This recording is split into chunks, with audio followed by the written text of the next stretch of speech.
Internacional de Ginecologia e Obstetrícia, FIGO, e pela Organização Mundial de Saúde, nós estadiamos a doença em 4 níveis, 1, 2, 3 e 4, sendo estadiamento 1, a lesão limitada ao útero. Do 2, quando ela ultrapassa os limites do útero. Portanto, aquela imagem que eu mostrei da invasão tubária seria certamente o estadiamento 2.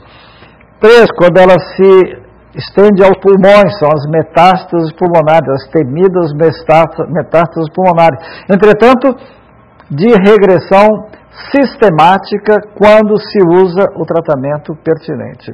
E, finalmente, o estadiamento 4, o mais grave, o mais temido, quando a lesão se estende ao cérebro, ao fígado, independentemente da localização em outros órgãos. Nós mostramos uma imagem de metástase hepática que culminou com o óbito da paciente, sancionando o fato de serem essas formas avançadas de extrema gravidade.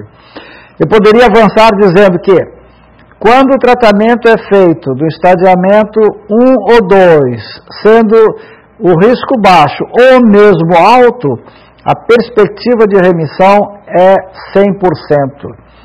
No estadiamento 3 e 4, quando é o risco baixo, a remissão pode chegar até 90%.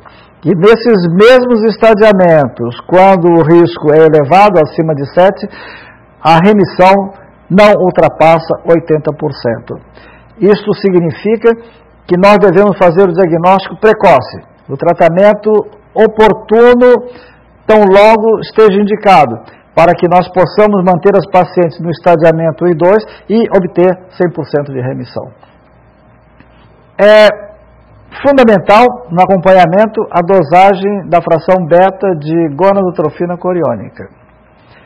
E nunca é demais acentuar que este hormônio é fundamental para o acompanhamento pós-molar. Este marcador biológico, como já sinalei várias vezes, é o indicador fundamental para a presença de tecido trofoblástico no organismo. Se há gonadotrofina, há tecido molar funcionante. De modo que, somente através da eliminação das gonadotrofinas coriônicas e do desaparecimento do hormônio, é possível atestar de modo definitivo a cura. Porém, apesar dessas afirmações, é indispensável que nós valorizemos sempre a anamnese e os elementos clínicos e o exame histopatológico para sistematizar a mola em parcial ou completa. Lembrem-se que eu disse que a mola parcial é a miniatura da mola completa. A despeito disso, qualquer que seja a modalidade de neoplasia trofoblástica, de molidadeforme, o acompanhamento tem que ser rigoroso, pontual, sistemático, única forma de identificar o momento em que o tratamento deve ser feito. E qual o tratamento a ser feito nessas pacientes?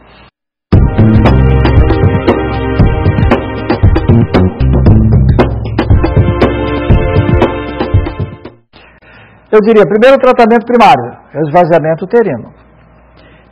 E aqui reside um elemento de enorme relevância, porque o útero frequentemente está aumentado para a idade gestacional. Não poucas vezes a mola se tornou invasora, de modo que dilatação e curetagem representa muitas vezes o risco de perfuração uterina. Na impossibilidade de dispor-se de vácuo-aspiração, pode-se recorrer a misoprostol. Quando o útero é extremamente volumoso, ele pode ser esvaziado em etapas sucessivas. O uso da substância ocitóxica faz com que o útero contraia e elimine progressivamente o material molar, até alcançar uma dimensão tal que permita que a curetagem seja realizada.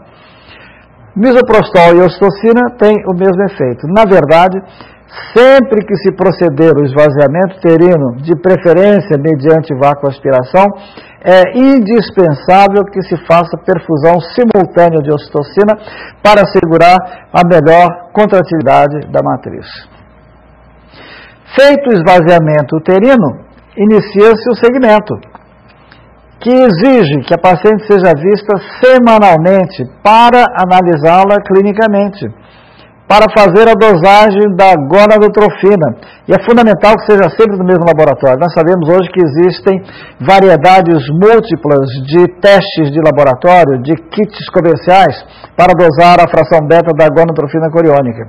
E laboratórios diferentes usam kits diversos, de tal forma que se o exame não é feito sistematicamente no mesmo laboratório, isso pode representar um viés, pois às vezes o resultado baixo de um é elevado no outro, e isso poderia toldar o entendimento do clínico experimentado e às vezes até induzir a quimioterapia desnecessária. A ultrassonografia é fundamental para acompanhamento da regressão dos cistos tecaloteínicos e do esvaziamento da cavidade uterina. Muitas vezes, no curso do segmento, as gonadotrofinas se mantêm elevadas, o sangramento é entretido e fica-se na dúvida se estamos diante de mola invasora ou se é resíduo de tecido trofoblástico na cavidade uterina. A ultrassonografia é fundamental para esse deslinde. Como as metástases pulmonares surgem com certa frequência, 60% das metástases são pulmonares, é preciso investigar permanentemente, mensalmente, os pulmões, radiografia mensal dos campos pleuropulmonares. É fundamental que a paciente não engravide durante o acompanhamento, razão pela qual torna-se indispensável o uso de contraceptivo eficiente. E o mais eficiente de todos continua sendo a contracepção hormonal.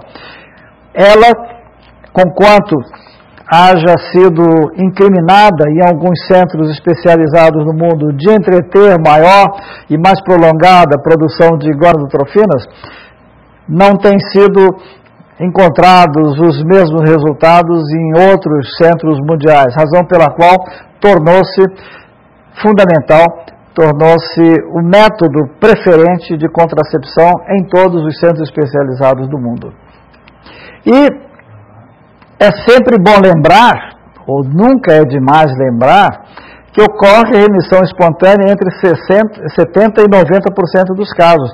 Mostrei-lhes em diapositivo anterior que, na nossa experiência, 25% dos casos evolveram para as formas invasoras ou malignizaram-se. Portanto, 75% dos casos da nossa experiência tiveram remissão espontânea. Mas para comprovar a remissão espontânea é preciso seguir todo este cortejo de elementos que asseguram, com certeza, a remissão espontânea da mola hidatiforme. Eu sempre digo, no início do tratamento, que o único elemento certo na mola é a imprevisibilidade, porque nunca se sabe como ela vai evoluir. Às vezes, reveste-se de características banais no início e agressivas e graves posteriormente. O reverso podendo ser também verdadeiro. Razão pela qual o segmento sistemático, pontual, rigoroso é indispensável. E quando as pacientes têm um segmento